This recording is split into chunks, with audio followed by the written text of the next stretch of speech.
have their video on in the chat. Yeah. Okay. Just few seconds. Oh, but it's true that if somebody comes later, then they will So not. now it's live. Okay, so hello everybody. Welcome to Uroboros Festival. This is the fourth day of the festival and third day full of workshops, performances, and also discussions. And this is the last program of the last day. This is a panel discussion of Uroboros Festival, which is organized by House of Common Affair by Paula Minnelgate. I just would like to let you know that the House of Common Affair is an imprint that works in collaboration with cultural and educational proponents such as architects, artists, designers, and institutions. It was founded in 2017 and publishes an annual journal of the same name which question the fourth estate utopias from a variety of professional perspectives. So I just ask all the participants to join us with the video, because this is not join us with video, and also please keep your microphone muted, and if you will want to say something, just feel free to wave so we see that you want to speak. So I think that's all from me. Thank you for being part of Uroboros, and Paula, the floor is yours. Thanks, Mikhail. I'll quickly introduce the panel. I'll do a short, like super short intros. So I'm sorry if they won't do you justice, but this is just for time. Okay, so we're joined by Anne Boddington, who's a professor of design innovation and pro vice chancellor for research, business and innovation at Kingston University in London. We have John Zhang, founder of Studio Jay-Z in 2017, which focuses on bespoke residential projects in China and the UK. And he's also a BA Architectural Design Studio lecturer at the University of Westminster. Anna Gosland is an architect who studied at the Oslo School of Architecture and Design and a Escola Técnica Superior de Arquitectura de Barcelona. He has done some writing and editorial work on the side as well. And we're also joined by Lenka Hamoshova, who is an independent research designer, lecturer, and visual speculator and co-founder of the new Czechoslovak platform for critical and speculative design called OldTab. So the discussion today is sort of like a House of Commons style, loosely, because we'll be presenting you with statements and the panel will be responding to the statements. But we will also encourage anyone who's joined to kind of raise their hand or sort of make themselves known that they want to also say something and join in.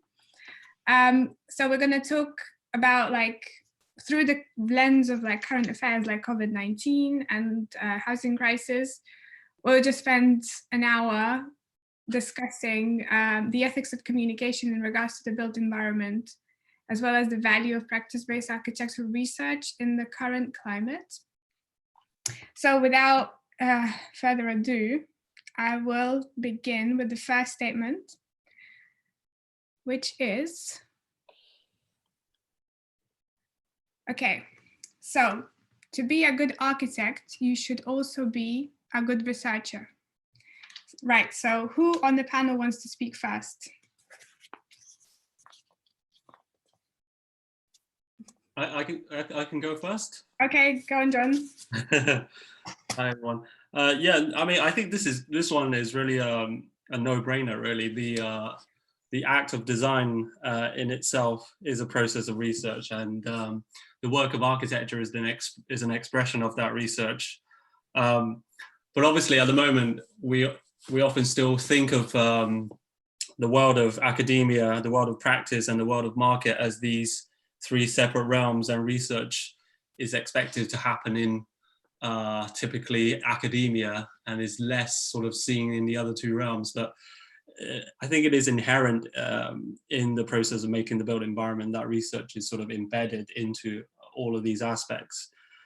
I think in light of what the situation that we're all in is never being more important for a kind of a collaborative research environment to be created where practitioners and academics can really interrogate what a post-pandemic or how a post-pandemic built environment should be designed, because there are so many things that have issues that have presented themselves through this process. To name a few, now that our homes have become the singular place where we sleep, where we work, where we host conferences, where we host shows even, where our children go to class, the home and the dwelling has become something completely different. And it really takes all of us, really, practitioners and academics, to wipe the slate clean and rethink these issues. Yeah, that's kind of a quick opinion, really, of what I think. And can we have Anne sort of weigh in on that a little bit more, please? Well, I'm going to disagree a little bit, just to be, well, partly to be polemical, but actually, I don't think all research, all architecture is research. And I think that's one of the great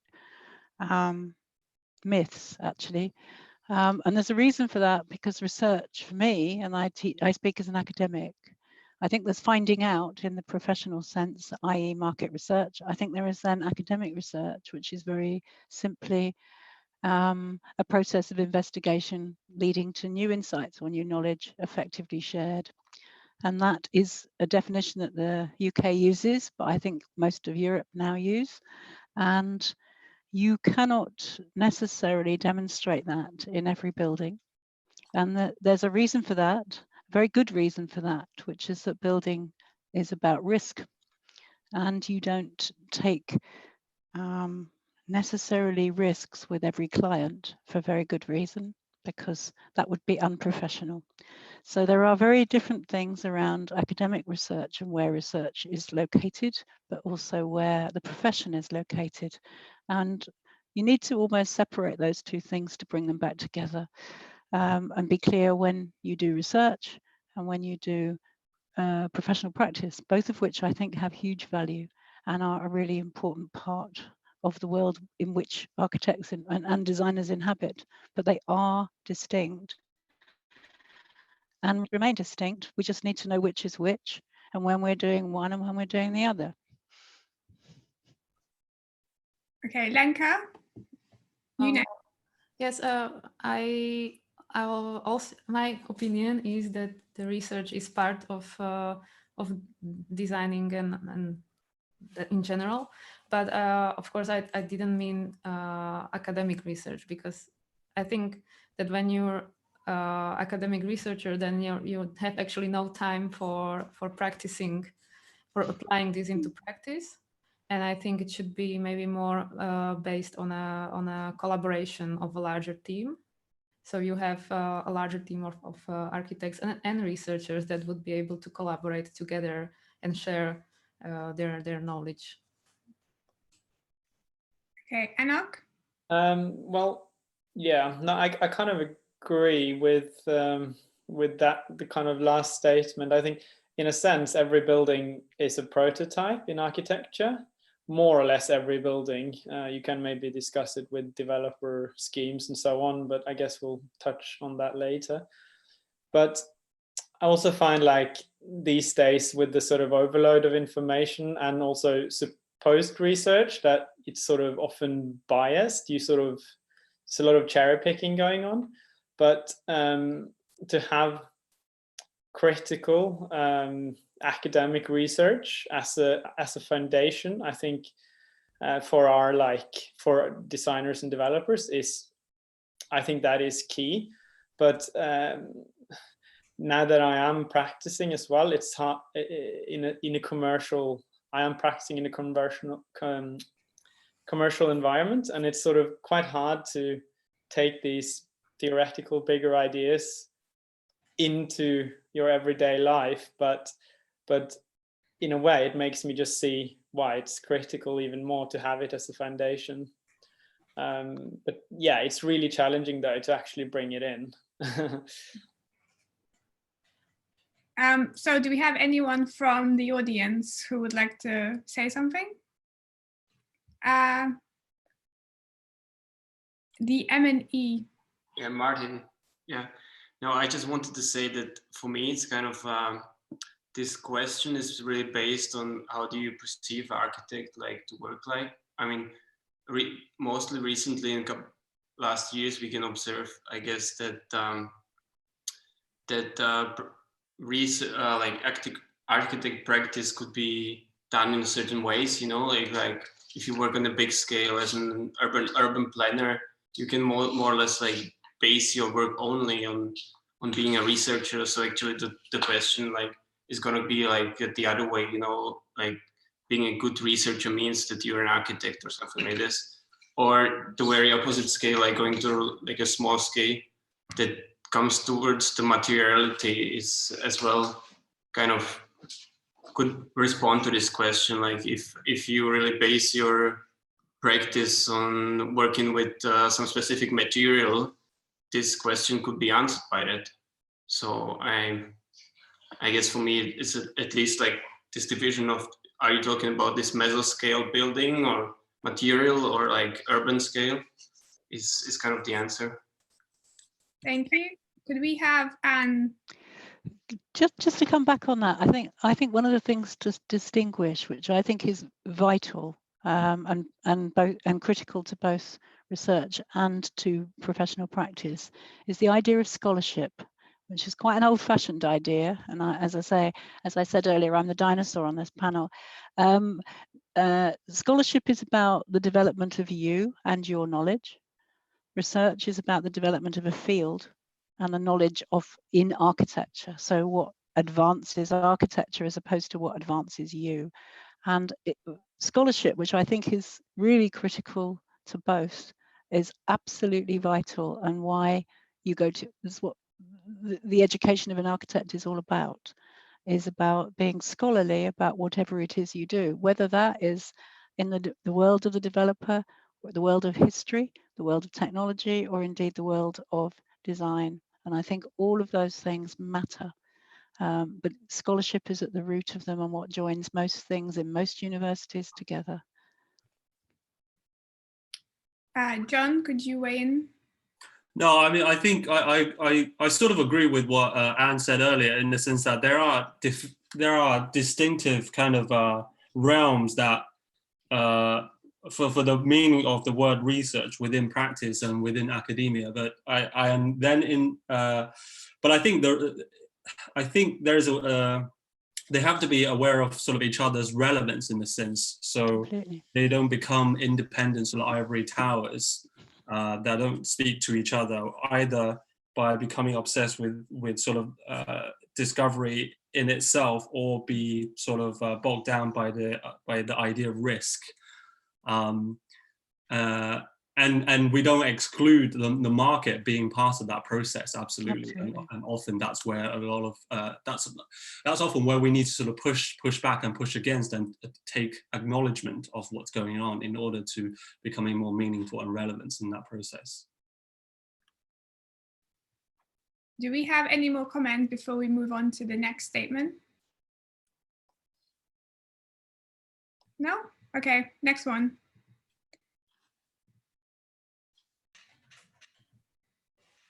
Okay. Developers should decide how our built environment looks like in the future. Anna, please, you start. Well, that's obviously quite a bold statement. Personally, I think the short answer to that is no, but the more nuanced answer is that, of course, developers do have a role to play. And I think essentially there's kind of four maybe like instances. There's like there's the designer, the architect, the urban planner on one side. There's the developer on the other. And then when we talk about built environment, there's the politicians as well.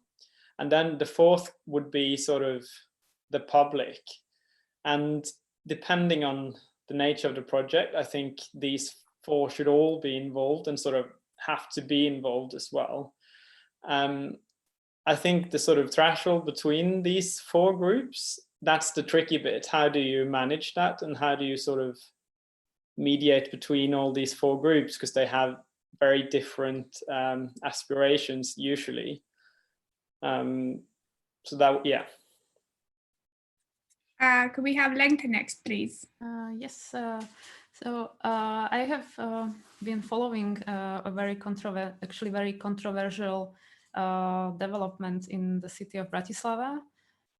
I've been looking into it for several months, and to this topic. So just shortly to explain, there is a large part of the city, a former industrial zone, and then over the time, all those parcels were bought by private companies, large developer companies, and they started a really huge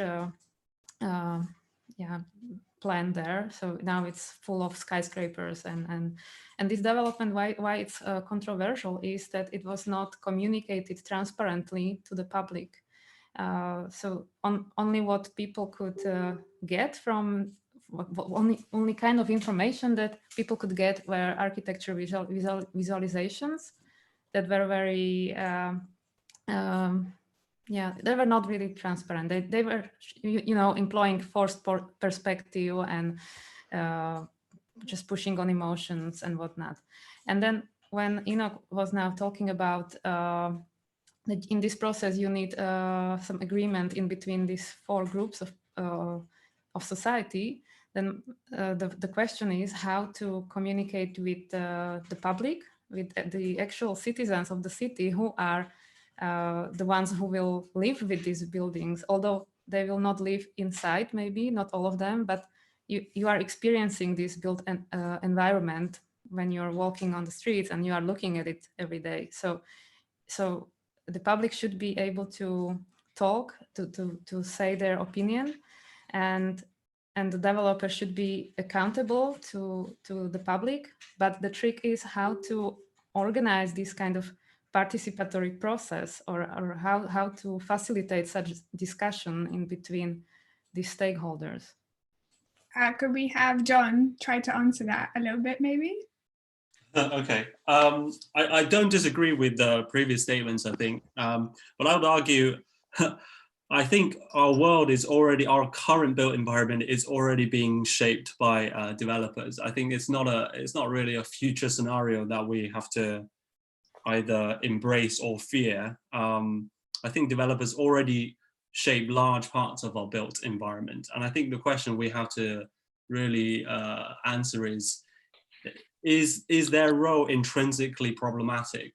And that's where I think that negotiation between the developer, the politician, the designer, and the public comes into play.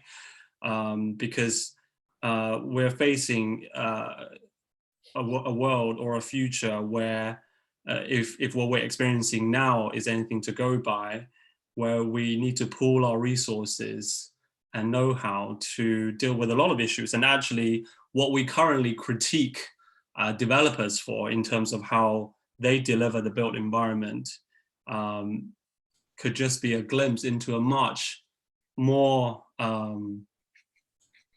severe world, because now we've seen a glimpse how life can be conducted almost virtually, and how public spaces can be sort of missing for large parts of our daily lives.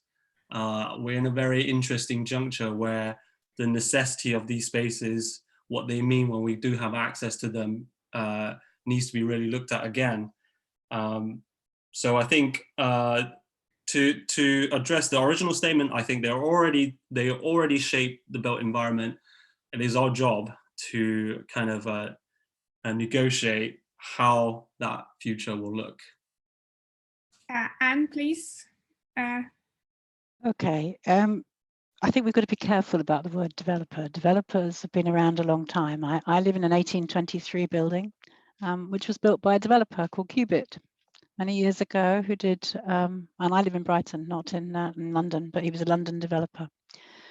But not in the way that we talk about development now. And I'm of a generation where a lot of development that was done was not done in the economic structures that we have currently. That's a relatively recent emergence, and so much of Europe and much of the UK, apart from people like Hubert, who developed large parts of London and indeed Brighton and others, there's not one kind of development. And one of my critiques of architecture and architectural education has always been that we don't teach people to have that conversation. We are not victims in this. We're also not always right. And we have no money. We spend other people's money as architects and as a culture. So what we've got to learn is how to have a better conversation. And I think John was right earlier when he mentioned COVID. COVID has changed again after maybe 4 or 5 decades, the discussion we may have about the way we live and the way our urban environments start to come together in very, very different ways. And I think it's an opportunity, but it's an opportunity now to start having those conversations. Most architectural education doesn't teach you any of that. It doesn't even teach you how to write a good brief or elicit a good brief from a client. And I think there are some real opportunities. For the first time in many years, and as I say, I've been teaching for 35 years, is that we've got a conversation which is people-centered and much more social than we've seen probably since the post-war period, post-Second World War period. So I think we've got a real opportunity to get hold of something quite powerful and do something interesting with it, which will change both the way you're educated as architects, the way we might actually operate as architects, and the way we might start to have conversations so that it's not a them and us. We are the public, we are architects, we are parents, some of us are grandparents and others. And so we are part of that public realm in many, many lives. So I think we have to think very hard about the nature of that conversation and our agency within it, both as architects, but also as developers. I just think the economics will change hugely. And I think John's right about the home, but actually I was on another one of these kind of sessions, which was about the office is dead. If the office is dead, which I'm not quite sure it is, but it's going to change, there are some really big questions then for the economics of cities and how they work and what city centres and the civic space looks like and what even civic means. So, you know, we've got to open up some very big spaces, and the aesthetics will come from that. They're not something imposed. Aesthetics are not something that are imposed. They're something that are rooted in values and structures and a whole series of really clear issues that need to be addressed. So is there anyone who would like to add to that? Or ask questions. Or ask questions, yeah. Well, yeah, maybe a comment. I read a while ago, like Chipfield said something about sort of reflecting on the difference between Germany and the UK, obviously having offices both places, saying that in London, a building success is measured on sort of profit or income or like sort of the numbers, you could almost say.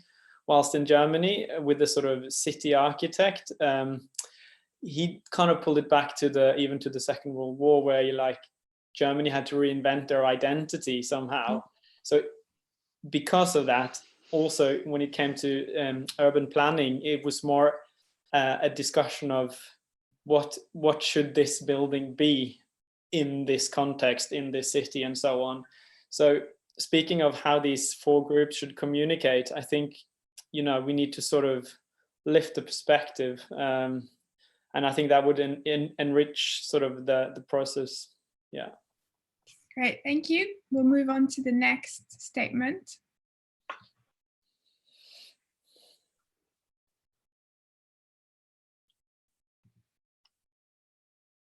Okay, so keeping in with the developer theme, developer-led housing schemes are not flexible enough to adapt to social distancing measures required during a pandemic. Could we have someone raise their hand who wants to start? mean, I could keep going, but if anyone else wants to start. Go for it, Enoch. Yeah, okay, well, yeah.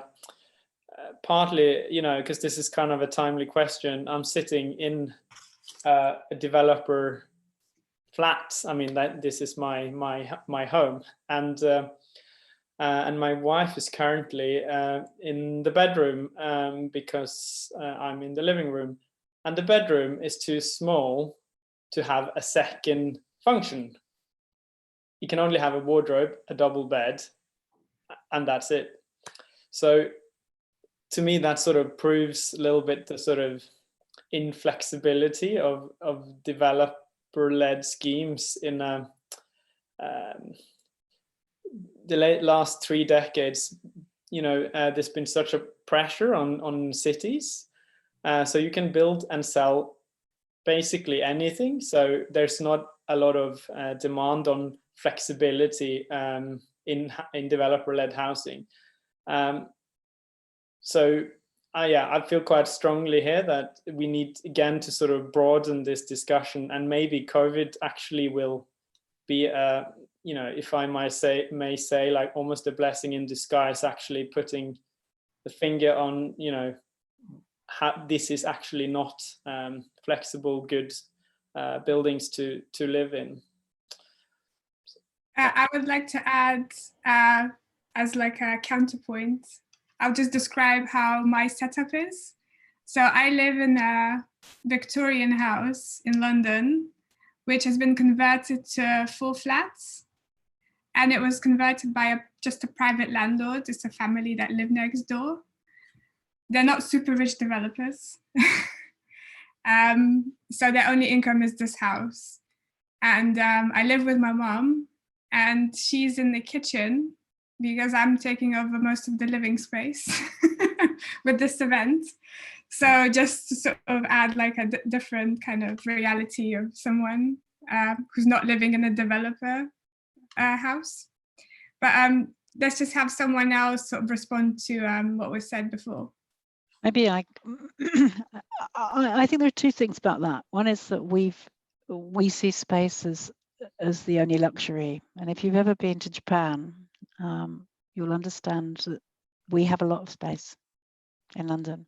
Our spaces, even the small ones, and even in Europe, are generally much bigger. Europe houses or spaces often tend to be smaller. So if you take the Austrian model and you look at kind of Biedermeier housing and small housing in the historically, it was very small, and you used cafes and the public space as your social space.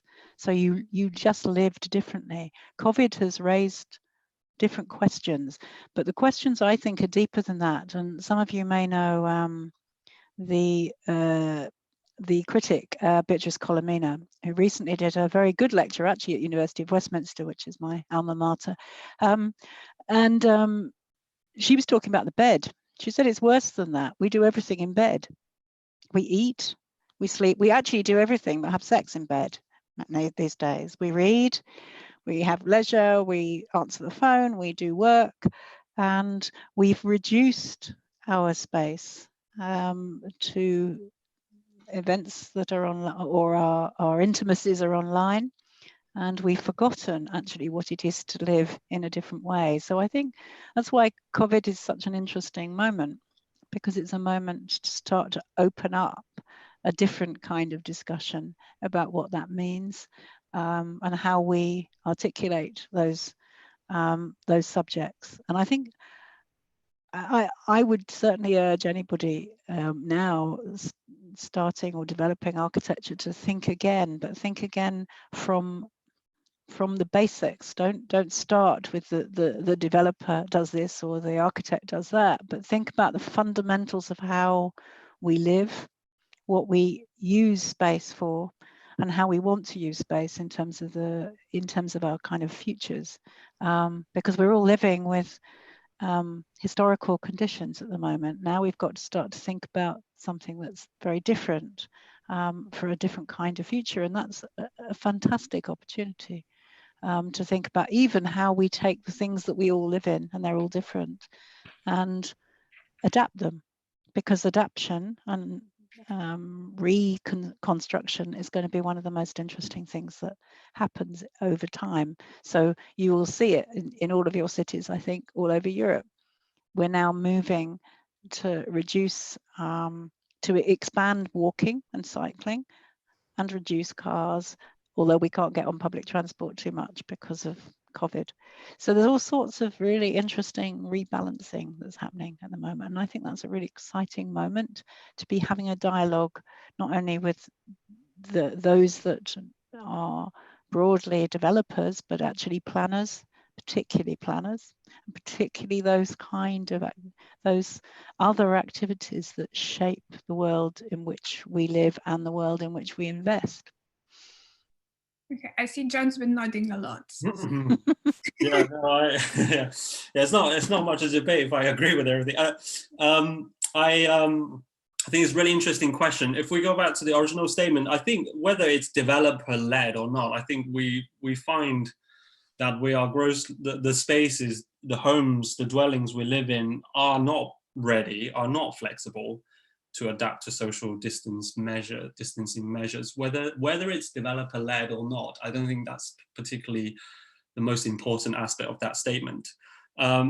Looking back in history, I think interestingly, I mean, it's very interesting that one could argue modernism was really a prior response to a health kind of crisis. The squalid conditions that preceded it was a sort of a beckoning call for a new kind of dwelling, a new kind of home, which really was at the forefront of the modernism movement. Where we are now is very interesting. I totally agree with what Anne said about this process of planners having to reconsider things. I think there's a process of a dilution and a concentration that's going on, to say it in a very vague way. By concentration, I mean that the dwelling has now become kind of Rand Koolhaas's New York skyscraper, where it has to become so many things all at once. My living room is my child's classroom on weekends, and if you happen to be one of these sort of celebrity live broadcasters, that's where your stage is. So the dwelling has become this kind of archipelago of everything in one, whereas our public spaces certainly become focused on two particular things. In a world where we can do everything online and have everything delivered to our doors, places of consumption, recreation, education have to kind of ask themselves, what do they mean? And if we leave it to the developers, the only way they would, not the only way, one way they would adopt to entice us back to those real experiences, to create more architecture of spectacles. So I think we're in a very interesting situation. And to kind of close off that consideration, coming back to what Anne said about Japan, in Japanese, they have this term, hikikomori, which is the young adolescent male who is shut off from the rest of society and lives his life in his flat and gets everything delivered and has no real kind of relationship with anyone outside of his home. And that's a term that describes a substantial proportion of young males in Japan, whereas I think we're now all turning into these sort of housebound, delivery dependent human beings. So this is now absolutely the time to kind of reconsider what it is to, the meaning of the dwelling in a kind of post-pandemic world. So speaking of architectural spectacles, can we have Lenka add to this? I think for this question, I cannot talk for an architect from an architectural perspective because I'm a designer. So my only comment to that would be that I definitely agree that this COVID-19 situation makes us think more about how we are designing, and then maybe we will have to design more flexible and more versatile designs, whether it's a building or whether it's a city or whether it's some product, but that it can then adapt to this changing situation. Is there anyone from the audience would like to add to this? There is. There is. Can I add something? Yeah. I just wanted to add like a personal comment to Anna and John, because me myself, I'm now living in Austria, Vienna particularly, and I'm kind of faced like Vienna having this social tradition anyways, has a lot of like giant fond of the social flats that kind of have, and even in my own house, like here, most of the people that are living here have like a toilet in the hall, and maybe I actually don't know, maybe they own, and this is as well a case in Vienna, that only bathtub you have is like the local pool, like local public pool you can go to. And the thing is, in the end, like me myself being born in a certain period, this would be a luxury to have such a flat. Like and this as well relating to Beatrice Colomina, like those 19th century flats that are made in such a way are today, like in our economical system, have being defined in a certain like there are these levels, like we have ABC here in Vienna, and these flats are in the sea, but eventually it's like totally the biggest luxury for my generation to get to such a contract, because in the end there you only pay like a third of the rent you would pay in the other flats. Mm-hmm. And the height of the ceiling is much higher than in the other ones. And even in this question of pandemic, you actually get even more social contact than you would get normally. So it's turned into a total paradox in this case. Yeah, it is a paradox, but it's about the evolution, housing evolution. I mean, when I was a student, I lived in a flat where the bath was in the kitchen. So you made your food on top of the bath because the bath had a lid, and then you kind of made your food, and then you sat in the kitchen. That was there was no bathroom. There was just a toilet separate.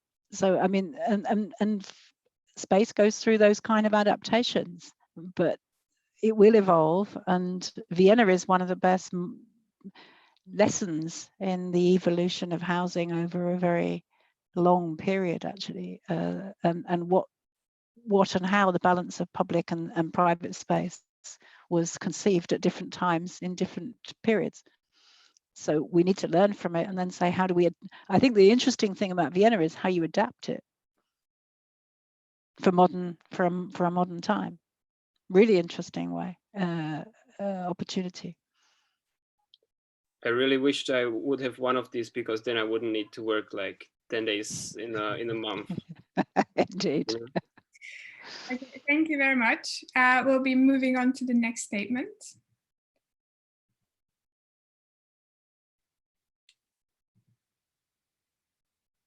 So, architects should be free to show their vision as they see fit, even if it's glossy visualizations overselling mediocre design.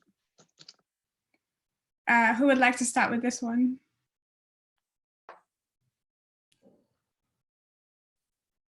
I think Enoch's going to start with you. No? Well, I mean, I could. Well, if you want a short answer again, I would say no. But there's, again, it's almost like freedom of like speech or expression. But I think it should be much more clear what the illustration presents and what it is. For instance, in Norway in 2018, there were rules imposed on like retouched commercials. I mean, like sort of models, like people. So if it was sort of not a real image, let's say, if it had a lot of touch up, it had to be marked. And in a sense, a lot of architects say that, or developers and architects say that, yeah, but it's only an illustration, and it says here in fine print, it's an illustration. But then it has to be clearly communicated that that's what it is. Well, I believe. And then you have the other side where the UK have started to kind of demand these verified renders, where you have these sort of lots of technical specification, and that they should be, speaking of the more technical aspect that Lenka touched on, like you can't do fake perspectives and cheat with angles and vantage points and so on. And I think those kinds of regulations, I kind of welcome them, actually. I think it would be a good thing. Yeah. Yes, Lenka, please. I didn't want to start because I wanted to first hear opinion from an architect. But my opinion is as well, the answer is no. And I think if someone wants to have a complete artistic freedom, then don't be an architect, because it's a complicated job that involves just many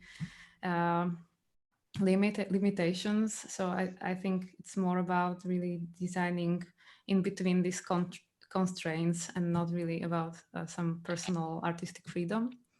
And I'm glad to know now about this verified render softwares. I didn't know about it, so that's great. Because in my research in Bratislava, I really figured out that most of the point of view on the building was taken in these architecture visualizations from below of the ground, from like you cannot really physically experience such perspective. And then I understand that such an image looks much nicer, and it's probably also nicer to not include the real surrounding around it, because then the image looks perfect and it can exist on the internet and just be reposted on all fancy blog websites and whatnot. But the thing is, the problem is if people really perceive it as a visual communication, and if there's no disclaimer explaining this nature of the visualizations. Okay, so architects are not allowed to be artistic. No, they're just different jobs. If you want to be an artist, I think you're absolutely right. If you want to be an artist, if you want to express yourself, then go be an artist. But any designer is at the behest of a client. And unless you're paying for the buildings or the work you're doing, you will always have a client. And learning how to work with a client and have a conversation to elicit a good brief and know what it is that you're doing, I think is really important. So I would absolutely agree with you. If you want to be an artist, that's a different thing. But I think the bigger question is, particularly for architects who sign up to being a professional, is what it means to be a professional and where professional integrity sits within that. So it's an ethical question in many ways, as to how you respond professionally to those things. And I think, the renders are about what you put into policy or into regulation. But actually, as an architect, the most important thing is to have integrity. So if it is that your interest is purely in money and purely in development, then say it, and at least be honest with everybody that you engage with as a client, that is what you are professional at doing. Because actually, whatever you claim to be as an expert, and anybody who's signed up or is an architect professionally will know this, it's what you claim to be an expert in professionally and how you address the integrity of that. And we will all have different ethical positions on that. I know architectural practices who are exceptionally good, but they are out purely and interested in getting the best for the money, and that's their role. There will be others who will never go anywhere near that and will be socially driven. It's just about being clear. And I think it's about not mis-selling whatever it is you are professional at. So it comes back to the professional integrity that you have, particularly as an architect, which is slightly different. I mean, as a designer, and I sit with a foot in each camp in a way, I could be a designer and I'd still go back to my, if you like, my professional roots as an architect and say, I still want to say that, but you don't have to do that as a designer. It isn't the same, there aren't the same ethical or professional demands on you, which may be one of the positives, or dump them both and be an artist, and then you're fine. Then you can get away with anything. Okay, let's have John add to that, please. Yeah, I think it's a very interesting question. In many ways, architects, we all do this to some extent. Whether the communication of that vision is to mask over something less or something more, we all want to be free to express our vision. And architecture, slightly different to, I would say, a few other disciplines of design, you know, relies largely on representation, systems of representation in its kind of process. And the prototype really is the building itself that comes at the end of that process. So representation is incredibly important to architects. And this kind of idea that somehow we're now having to create these overly glossy images, and that's intrinsically problematic. I would question that. I think it's partly to do with how everyone consumes architecture now. I remember speaking to Neve Brown and David Porter about when they were working on their housing projects back in the late 60s and 70s. They would go into presentations, and largely their presentation would be made of plans and sections, and it would be a very dry verbal presentation of, this is the flat type, you go here and this would happen. There's very few kind of perspectives, and they're normally very controlled black and white line drawings in pencil. I think fundamentally how we and how the public consumes images and consumes architecture visually has completely changed, and is being mediated by technology and social network. You know, clients now ask for a building to be Instagrammable as part of, you know, the brief for the architect. So I think the act of creating a representation itself, there's nothing to be kind of and creating that under a particular vision is intrinsic to our practice, and we shouldn't sort of be adverse to that.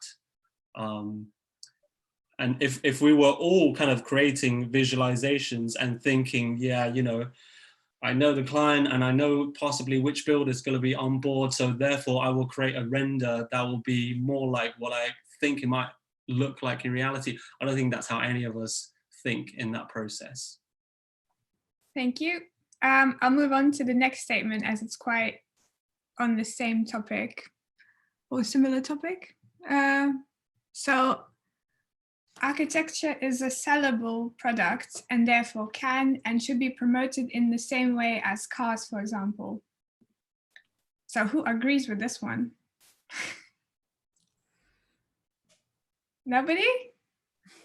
Well, I would agree to it to some extent. I mean, I think, yeah, I mean, you only need to look at adverts for cars and see that they're always, at the background of these cars are always this kind of beautiful, pristine, modernist, typically modernist architecture, or a house or a home of some kind. So I think, you know, for large sections of the public, you know, architecture, particularly in the way that is perceived as with a capital A and as a spectacle, is a product of some kind. You just need to look at, for example, Zaha's buildings in China. She's worked for the same developer, office developer, consistently over 3 or 4 sites now across Beijing and other parts of China. And they all have the same consistent look. And that look is also consistently different to other Zaha projects in other parts of the world. So there's certainly a kind of a brand identity that's being identified through the process of that first building, which through kind of the organic process of discussion and recommissioning and re-engaging the same client has developed into effectively a brand image. And in that sense, yeah, absolutely. I mean, those buildings are a kind of a sellable product. It has a unique selling point in the sense that it is architecturally distinctive, but it is also incredibly homogeneous with its kind of siblings, so that it is a product that's repeatable or reproducible. So yeah, I agree with that to some extent. And who disagrees? Well, I'll make two comments. It's not that I disagree. I think you're right. I think in the context that John's just given, you could say architecture is a brand, and actually, in that sense, I would say it's not architecture. I'd say it becomes something else other than architecture as because I think architecture is an umbrella term. Unfortunately, it's not. Buildings are what we produce in one sense, or spatial choreography I would probably go for. In one sense is that what architects do and what architecture is are two different things. And I think the brand proposition is, I mean, what's bought in that context is not necessarily good architecture. It's a look and a brand and something that reinforces a brand in a particular way. That's not quite the same thing as employing architectural services to create, if you like, a bespoke choreography of space in built form. And those are two very different things. They connect, of course, and one is one extreme and one is the other. But I think that they can be very different things. If you come back to kind of Neve Brown and David Porter days, you're talking about people who probably were the only people that understood what was going to come out at the end in any physical or spatial or sensual form from those very dry plans. Now, the product is much more like buying a Hoover or a chair or an interior. But I mean, what is sold to the public, I think, is quite dangerous in that context, because actually, if you look at the cost of what it is to put up a building and what you experience of a building, they're two very different things. And probably what I'd say, probably 85% of a building you never touch or experience, because an awful lot of it goes in the ground. That's one of the hardest things to sell to a client still. The technology that sits behind that is what you're choreographing.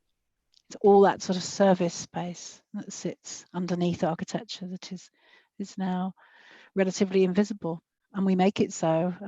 Then you buy the brand. Can we have Enoch next, please? Yeah, well, I think that renders, first of all, they're here to stay, you know, like I think we all sort of agree on that to some extent. And it's also in a sort of more like, I mean, you have the instant kind of, we expect everything now. And so I'm not disputing that, but I would say there's almost like a fundamental difference between a product and architecture. A car is developed sort of by specialists, it's produced, it's prototyped, so on. Then it's being sold.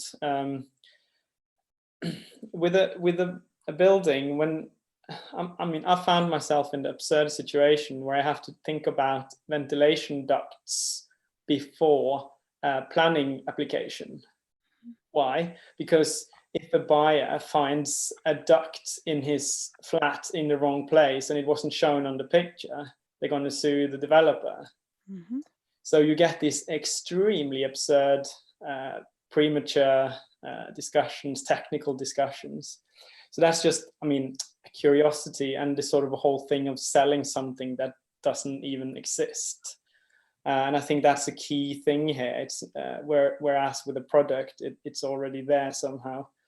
And then just slightly to elaborate on the legal implications, this Johannes Norlander, Swedish architect, he designed these sort of thin mullions for the windows.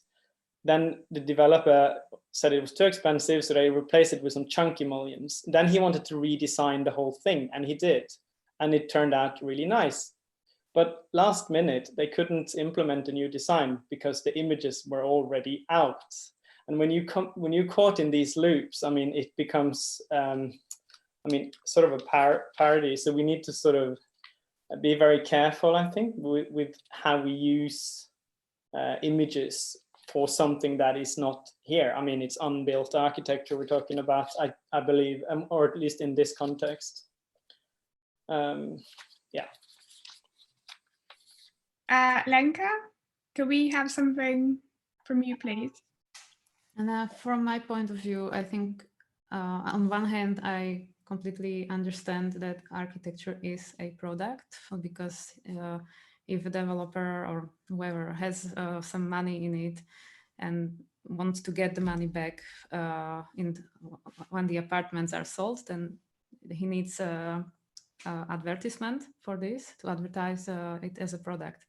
But on the other hand, like Enoch mentioned, that sometimes it's tricky when you're presenting or when you're making a commercial for something that does not exist yet.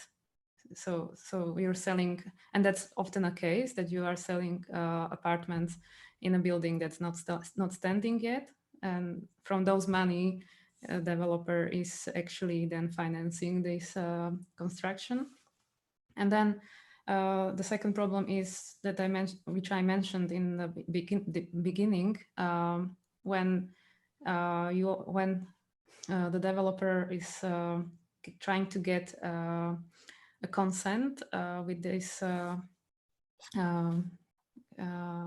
development based on commercial strategies. So when he's releasing commercials with really seducing advertising strategies as a means to generate public consent with the development. Can we have someone respond to that, especially to the marketing strategies to generate public consent for new developments? Yes. Yeah. Let's go. I only can speak from the perspective of the architect, and what I sense in the recent years is that architects themselves already count of this marketing taking place, and therefore especially the young practices are turning from the rendering as such maybe to as well, thanks to the media being developed, to animation, or to be using game engines to represent their designs, and maybe therefore this becomes kind of a self-regulating in the end when you can experience the architect really being spatial in the end. So maybe this is as well as the issue that could talk against what actually the perspective as a phenomena twisted in the architecture. Do you think there's an opportunity for two different kinds of practice? A practice that is about the built environment as a physical thing, and and what the built environment might be. And we may even be at a point where, and I think it's already happening in some ways, where those two things are different professions. And there's a kind of question for that, which is actually, how do you capture the public imagination without spending lots and lots of money? How do you understand what it is to inhabit a different kind of world? And that's one kind of profession. That's about a future-facing what if profession. And then there is, how do we adapt or work with the professions we have? And in a sense, architectural practice is no longer one thing but many. And it used to be, I mean, it's still remarkably old-fashioned, actually, isn't education in lots of ways. Some of it wonderfully and some of it dangerously. But I think there are some real questions in there about whether the profession is now very diverse, and so diverse that actually there are architects that don't build for good reason, and there are architects that adapt, and there are architects that do something in the middle, and in all sorts of ways. And I think there are many opportunities in that for, you know, and some of those will be more like designers, and some of them will be more like engineers, and some of them will be more like gamers, to be frank. Can we have some final thoughts from the rest of the panel before we end? Yeah, I just wanted to pick up on what Anna just said. I completely agree with that, in the sense that, you know, in a way it has happened already. Someone like, just thinking of Labius Woods as you were speaking, you know, someone who has, I think during his lifetime, his drawings were hugely influential, but he never built anything. Yeah. Archigram similarly. Yeah, and the one thing that was built in his name was a sort of an installation as part of a Stephen Hole building in Chengdu in China, and Labius Woods would have never imagined that's how his visions would have manifested after the fact. So I think, yeah, there is a need to consider what the offer is, you know, what the architect's offer is in this kind of post-COVID or post-pandemic world. There is no post-COVID, we just live with it. Yeah, we have to, yeah, exactly. The forever now, yeah, the new normal, as they call it, yeah. We have to reconsider these things, you know, like I said before, you know, there is potentially a future where, you know, to entice us back into the world of the real, more architectural spectacles are being made. But there is also a future where our skills are deployed in the virtual world, where we will spend probably more time engaged in social interaction, much like this one that we're having now. And that's where we have to be open-minded about the role of the architect going into the future. Okay, we're 4 minutes over. So if you want to say something, do it quickly.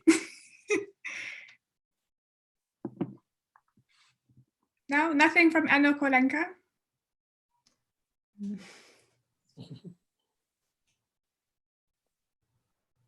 Okay, then I guess we'll have to end it there. Thank you so much. You guys have been so well behaved and made my job easy. You mean the panelists or the audience? Yes, so we'll have to, I guess we'll have to end it there. So thank you very much for everyone who joined. I hope you found it interesting and thought-provoking, and hopefully these questions and statements and ideas will go to live on and sort of develop in your own sort of practices or what you do. So yeah, definitely don't end the discussion there, but for now we'll have to log out. So yes, thank you very much, and I guess we'll see you soon.